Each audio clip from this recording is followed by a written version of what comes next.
Vai tev bija pieredze kādreiz pirkt auto ārzemēs? Jā, man bija. BMW savējo es tieši pirku Vācijā. Man bija tā, ir tā mājaslapa mobile.de. Jā. Un tur man ļoti patīk, ka var atķeksēt.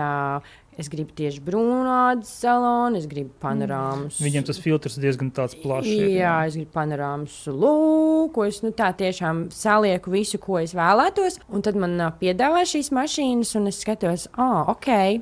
Tā, viss šīs te atbilst manām prasībām un vēlmēm. Un tad es atceros, ka es diezgan nopietni tam visam piegāju. Es sastādīju karti, tur bija Vīsbādene, Dortmund, Frankfurte. Vienmēr sakot, tad bija jāpabrauc. Čekars neliels.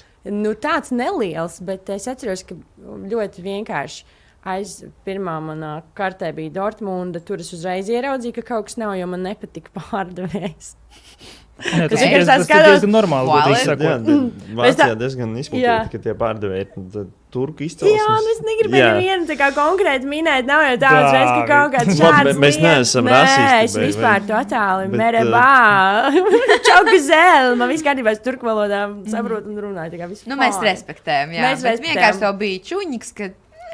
Es tā zinu, es tā paskatījos, un man jau bija tā, ok, un es uz to mašīnīti tā paskatījos, man arī kaut kas nenorezonēja. Man šķiet, tur kaut kāds, vai bija stikls ieplīsis, vai kaut kas, un es tā skatos. Tas zin kā, ka tu saproti, nebūs. Nē, ok, tālāk.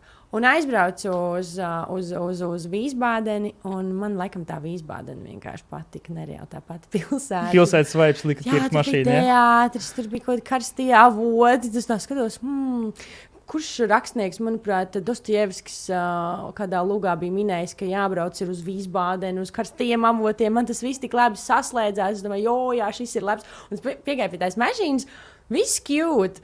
Neatradu nevienu defektu, kas uzreiz atsist to vēlmi. Es tā skatos, jā, šī ir, un viss, un tā arī tiku pie savu bēnbīšu, ka Dievs, kurš man vairs nav!